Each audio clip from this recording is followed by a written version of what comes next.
Hi everyone, and welcome to a new episode of Dave's Podcast along with the new video. And I thank you guys so much for liking, subscribing, viewing, watching, and listening. I truly appreciate it. We are going to talk about Jade. So we are going to talk about a new group. We haven't talked about groups in a while. And I will be making sure there are exclusive episodes on Patreon and Spotify, just so you know. But as far as with free content, let's get into this new episode here. Jade to the Max is the debut studio album by American R&B group Jade, released in 1992. I was not here yet. Okay. The album produced the hit singles I Wanna Love You, US number 16, Don't Walk Away, US number 4. Okay, so these are Hot 100 singles, okay?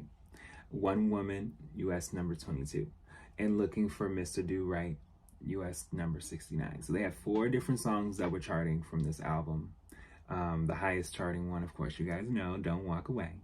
It also contains covers of 2 songs by the 1970s R&B trio, The Emotions, Don't Ask My Neighbor, and Bless. The album peaked at number 56 on the US Billboard 200, number 19 on the top R&B hip-hop albums, and number 10 on the top heat seekers, and sold more than 1 million copies. So it was recorded between 1991 and 1992, mostly in California. It has influenced, it has the genres of, pretty much R&B, pop, new jack swing, hip hop, soul.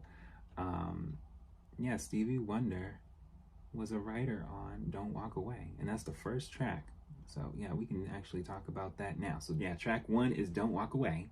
Track 2 is I Wanna Love You. Track 3 is I Want Your Baby. Track 4, That Boy. Track 5, Out With The Girls. Track 6, Hold Me Close. Track 7, One Woman.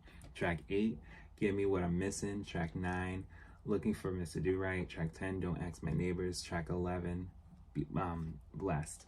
And that's one thing as far as with back in the day. We didn't always have a lot of tracks on an album. Sometimes people came out with albums and they'd be literally 10 tracks, 11 like this one, or 12, maybe even 13. But if you had an album that was more than 15 tracks, they wanted more out there and they couldn't get it enough out. They wanted more out than what's being put out. Even with the release date, even with the release happening, that artist, you can just tell from just time and just seeing how they come out with deluxes later, where it's like there's certain songs that they kind of peak after as they tour and stuff, like, why wasn't this out? They're loving this, so it's just, it goes there. But as far as with ratings, it didn't do that bad. But as far as with charting, like I've told you guys, if you are charting in the top 40, you're being seen. They were more or less being seen by singles, more or less wise, which is not a bad thing. So, and then at the time that they released, November 17th, 1992, you kind of say to yourself, this is like going into 93, Janet's coming, Tony's coming, Mariah's coming, all these people are coming out of nowhere. You already had SWV this in the summer based on just when they came out too.